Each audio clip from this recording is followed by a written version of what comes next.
Desa Sukamaju, sebuah permata tersembunyi di jantung Jawa Tengah, dikelilingi oleh hamparan sawah hijau yang membentang sejauh mata memandang. Di siang hari, desa ini tampak tenang dan damai, dengan anak-anak bermain di jalanan berdebu dan para petani bekerja keras di ladang. Namun, begitu matahari terbenam dan kegelapan mulai menyelimuti, desa Sukamaju berubah menjadi tempat yang mencekam.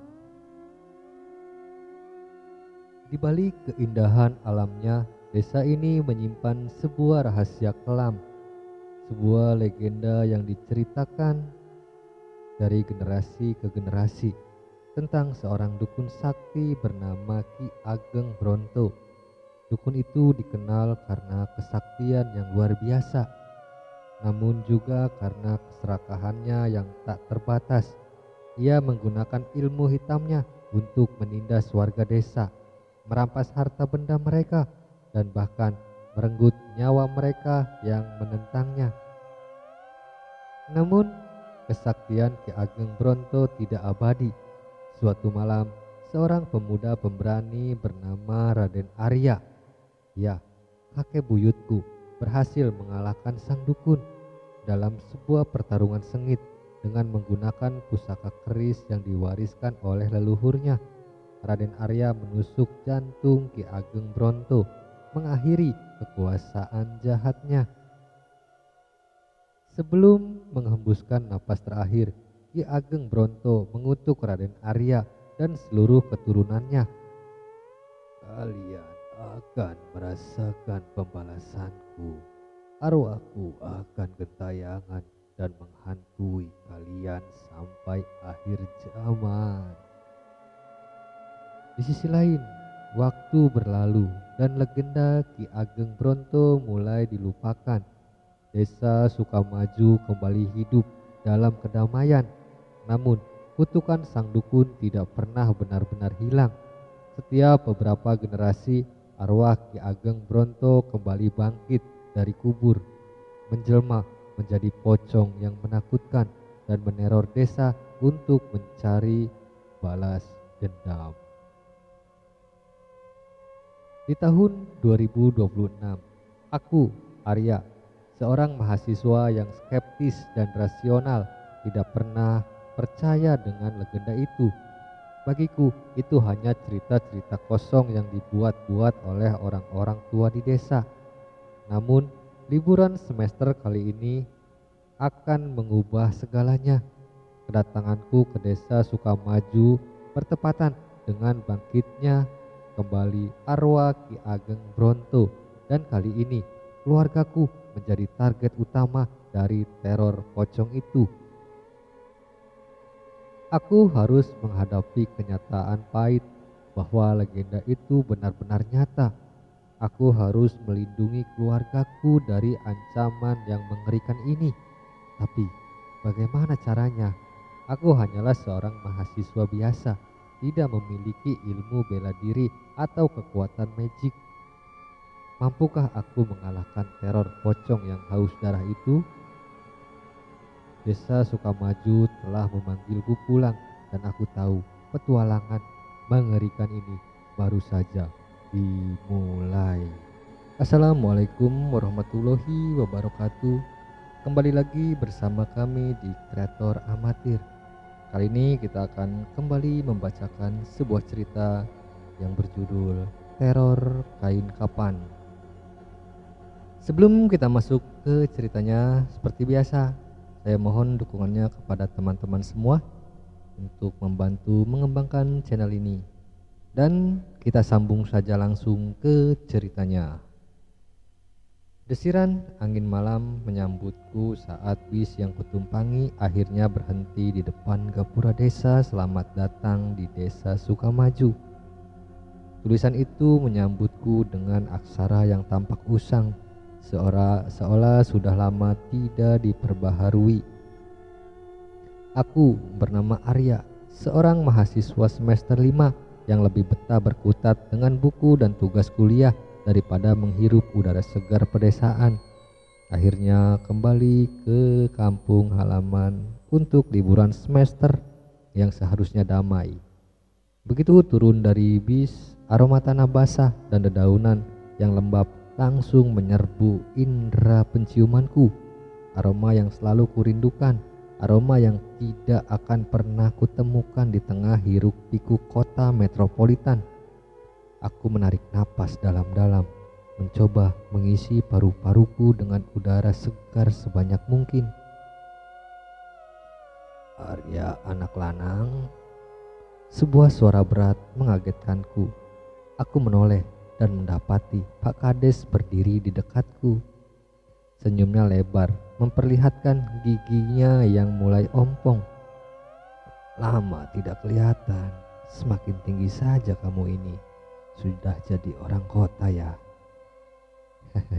Iya Pak Kades, Bapak juga semakin sehat saja, balasku sambil menyalami tangan beliau yang kasar. Ah, enggak kok Pak, saya tetap anak desa kok. Ada yang menjemputmu di rumah, ibumu sudah masak banyak, kata Pak Kades sambil menepuk-nepuk pundakku. Dia sudah kangen banget sama kamu itu. Mendengar itu, hatiku menghangat. Masakan ibu adalah salah satu hal yang paling kurindukan dari kampung halaman. Aku sudah membayangkan rendang daging sapi yang pedasnya nampol, sayur lodeh yang gurih, dan sambal terasi yang bikin nagih. Dengan tas besar berisi pakaian dan buku-buku, aku berjalan menyusuri jalan desa yang sepi. Lampu-lampu menyala kuning dari rumah-rumah warga memancarkan cahaya yang redup, menciptakan suasana yang tenang dan damai. Sesekali aku berpapasan dengan beberapa warga yang menyapaku dengan ramah. Sesampainya di depan rumah, aku melihat ibu sudah berdiri di teras. Senyumnya mengembang saat melihatku. Anakku sudah pulang, teriaknya sambil berlari memelukku erat. Ya ampun, kamu kurusan ya, pasti kurang makan di sana, ujar ibuku. Enggak kok Bu, saya baik-baik saja, jawabku sambil membalas pelukannya. Ibu juga semakin cantik saja. Bisa aja kamu ini, kata ibu sambil mencubit pipiku gemas. Ayo masuk, ibu sudah siapkan makanan kesukaanmu. Malam itu suasana hangat menyelimuti rumahku. Aku bercerita tentang kehidupan kuliahku di kota, tentang teman-teman, dosen, dan segala macam tugas yang membuatku pusing tujuh keliling. Bapak dan ibu mendengarkan dengan seksama, sesekali memberikan komentar atau nasihat. Setelah makan malam, Bapak mengajakku duduk di ruang tamu. Suasana tiba-tiba berubah menjadi serius. Arya, ada yang ingin Bapak bicarakan, kata Bapak dengan suara pelan. Ada apa Pak? Tanyaku penasaran. Beberapa hari ini desa kita sedang tidak aman, jawab Bapak dengan wajah yang tampak khawatir. Tidak aman kenapa Pak? Apa ada pencuri dan begal? Tanyaku sambil mengerutkan kening. Bapak menggelengkan kepala. Bukan itu, ada pocong gentayangan, jawab Bapak dengan nada yang lebih rendah. Aku tertawa mendengar jawaban Bapak. Pak, ini sudah zaman modern, mana mungkin ada pocong. Bapak jangan aneh-aneh deh.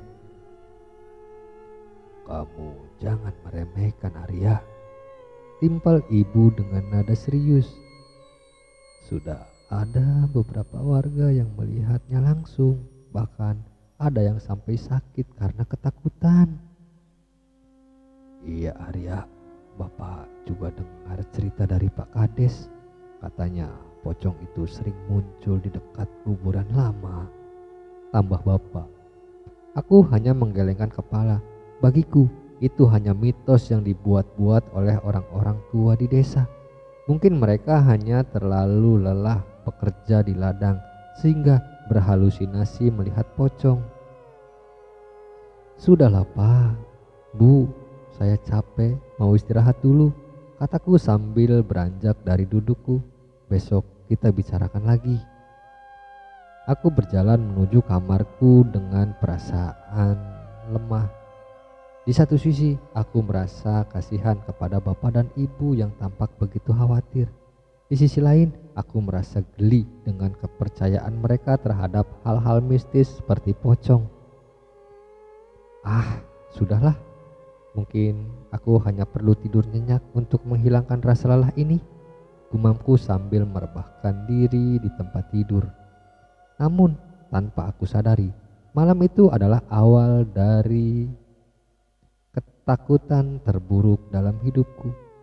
Malam di mana aku akan bertemu langsung dengan teror pocong yang menghantui desa Sukamaju.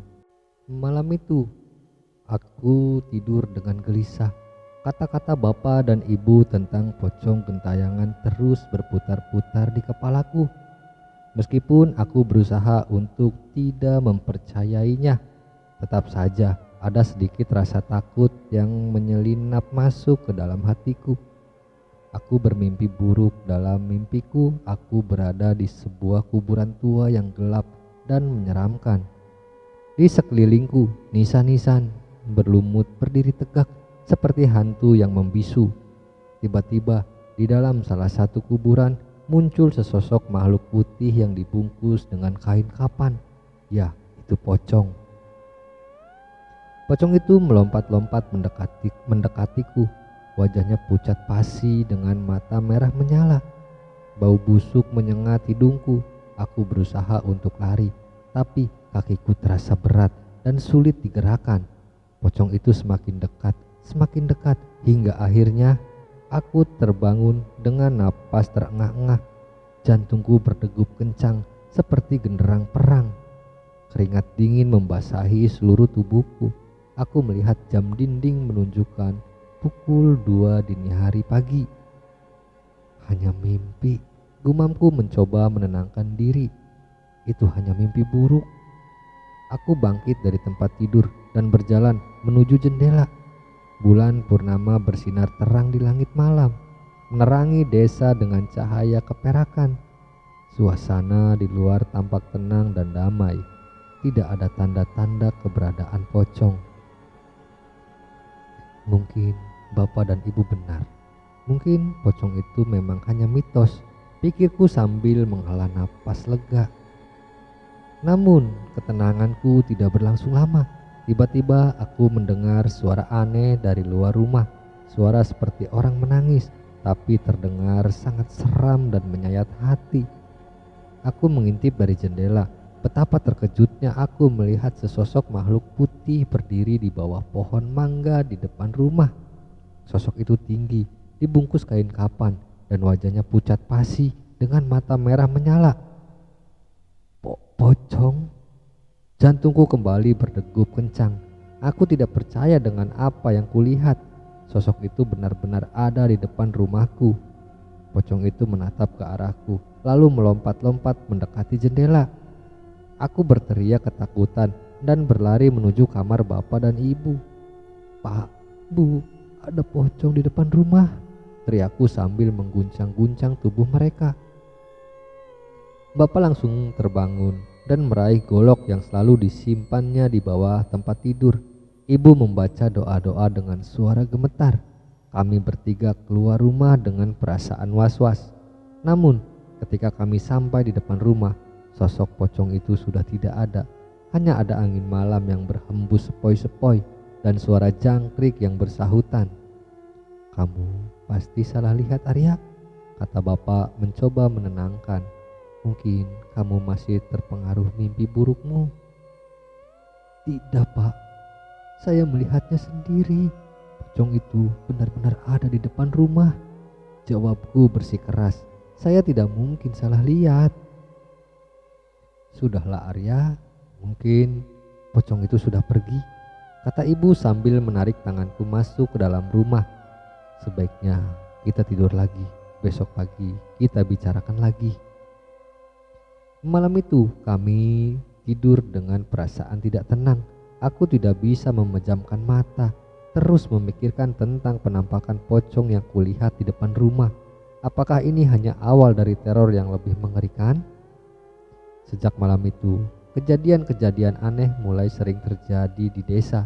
Suara tangisan di malam hari, pintu rumah warga yang tiba-tiba terbuka sendiri, dan penampakan-penampakan pocong di berbagai tempat. Warga desa semakin resah dan ketakutan. Setiap malam Jumat, suasana di desa semakin mencekam. Konon, malam Jumat adalah malam yang paling disukai oleh makhluk-makhluk halus yang menampakkan diri. Dan benar saja, setiap malam Jumat, penampakan pocong semakin sering terjadi. Aku mulai merasakan bahwa ada sesuatu yang tidak beres di desa. Aku tidak bisa lagi menganggap semua ini hanya sebagai mitos atau cerita-cerita kosong. Aku harus mencari tahu apa yang sebenarnya terjadi dan bagaimana cara menghentikan teror pocong ini.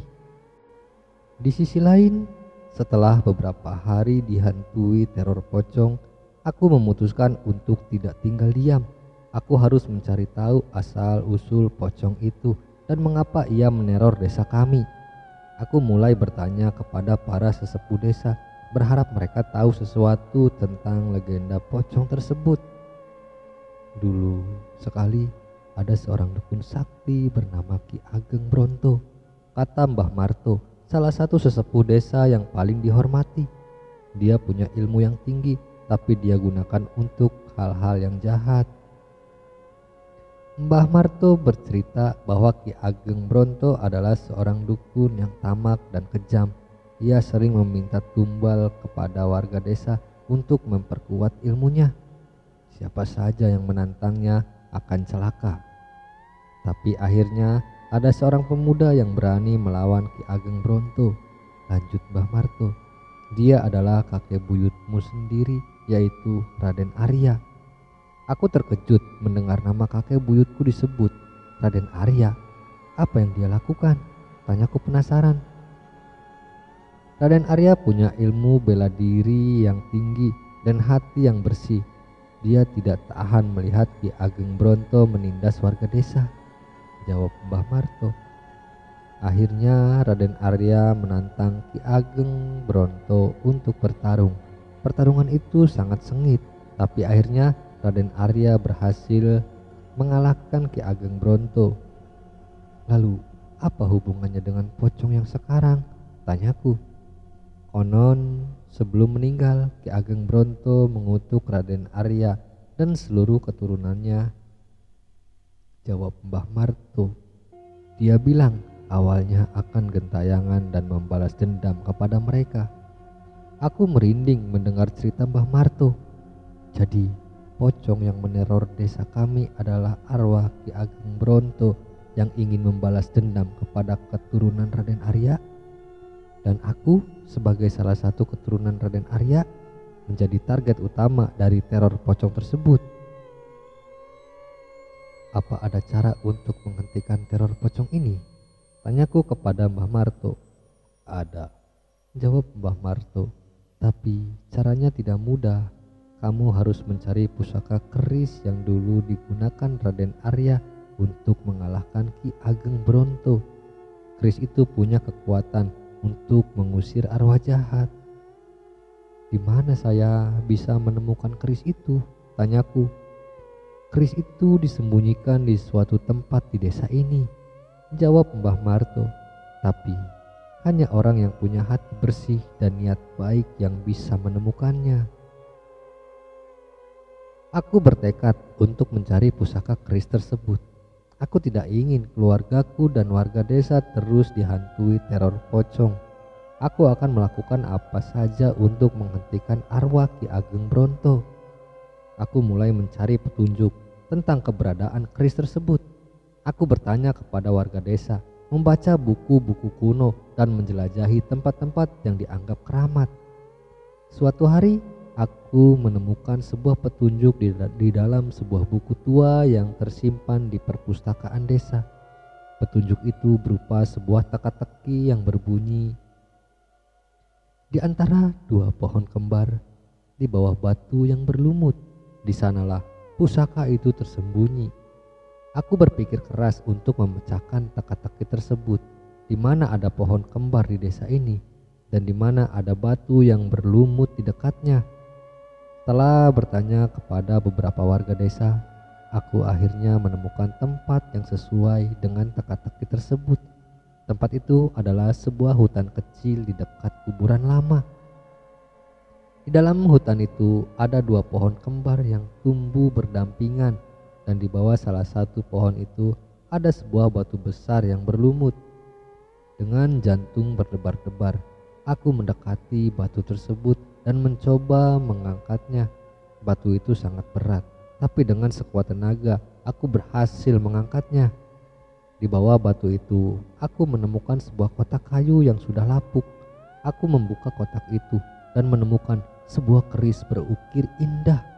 Keris itu memancarkan aura yang kuat dan mistis. Aku yakin inilah pusaka keris yang dulu digunakan Raden Arya untuk mengalahkan Ki Ageng Bronto. Aku menggenggam keris itu erat-erat. Aku merasa kekuatan baru mengalir ke dalam diriku. Aku siap menghadapi teror pocong dan menghentikan arwah Ki Ageng Bronto untuk selamanya. Dengan pusaka keris di tangan, aku merasa lebih percaya diri untuk menghadapi teror pocong. Aku kembali ke rumah dan menceritakan semua yang aku ketahui kepada bapak dan ibu. Awalnya mereka tidak percaya dengan cerita-cerita mistis yang aku sampaikan.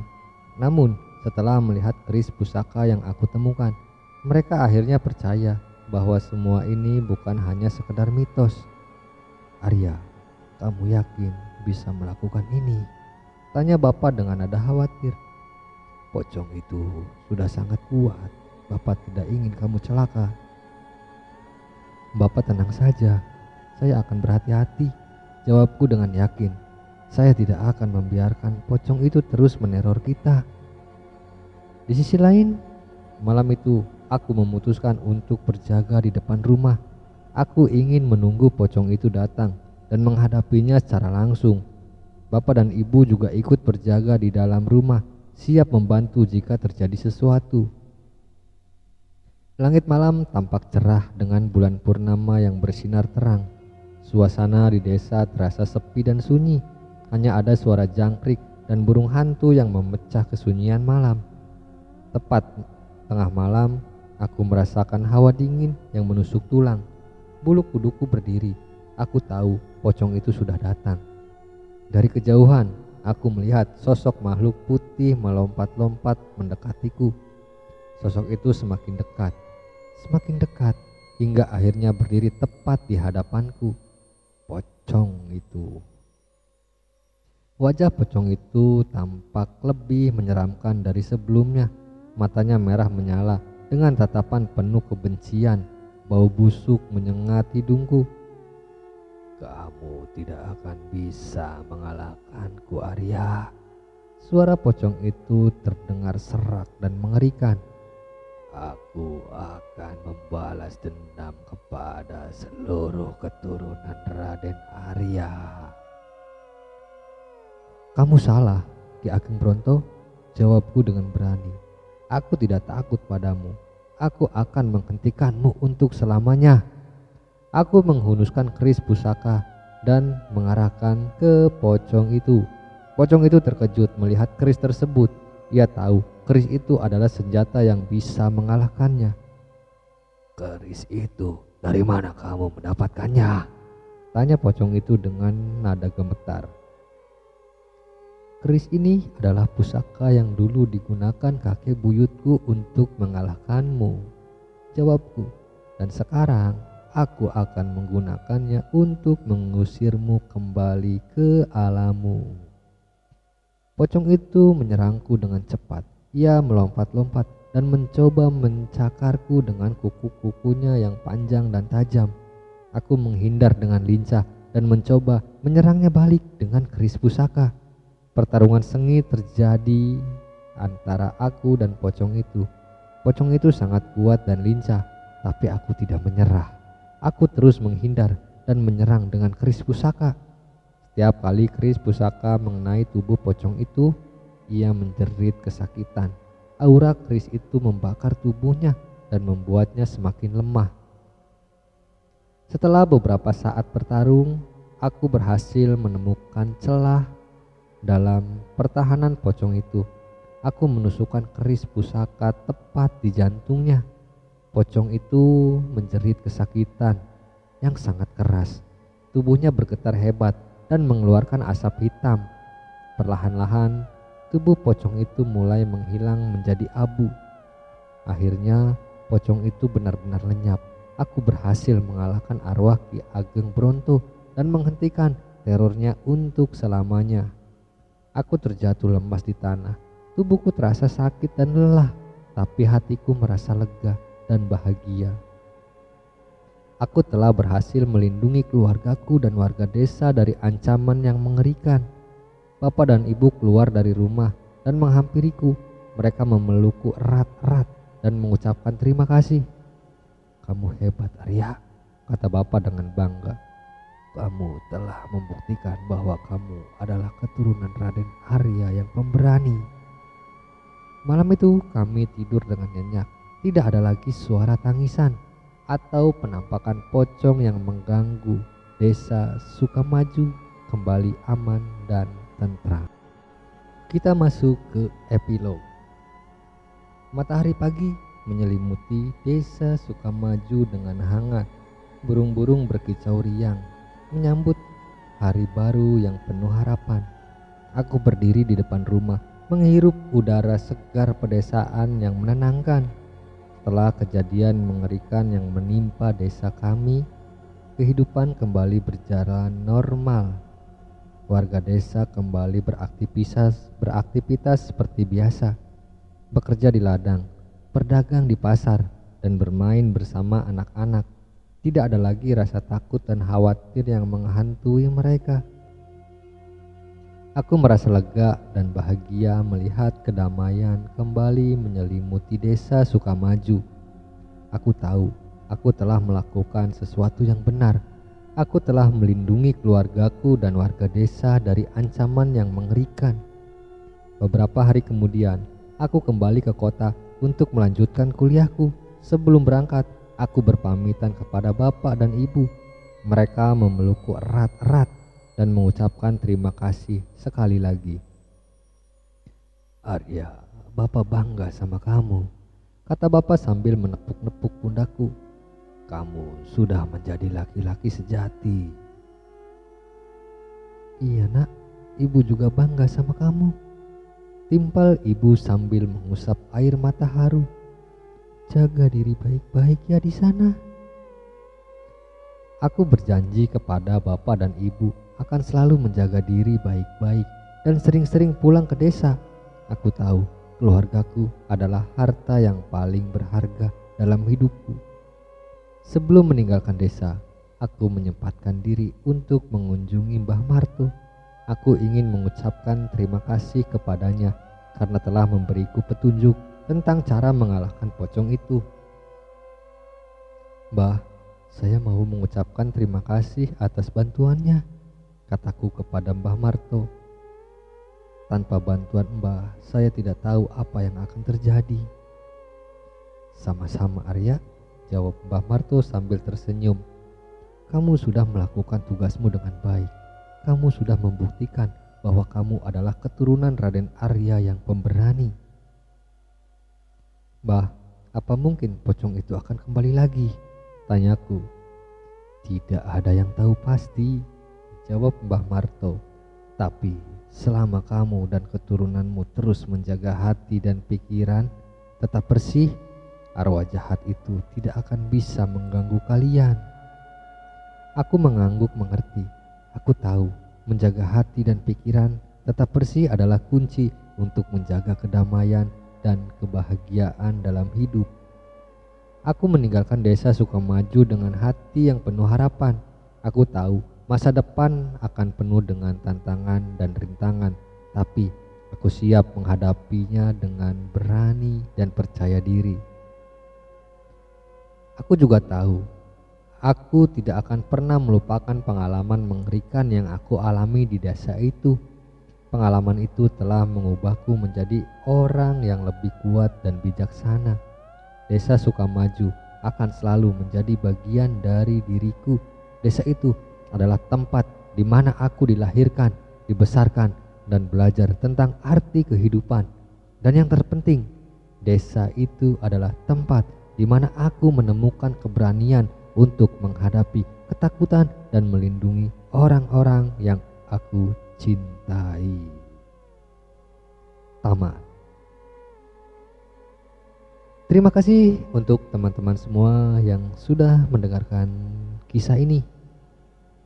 Seperti biasa, kami mohon dukungannya kepada teman-teman semua untuk membantu mengembangkan channel ini dengan cara klik subscribe, like, komen, dan juga share ke media sosial teman-teman semua.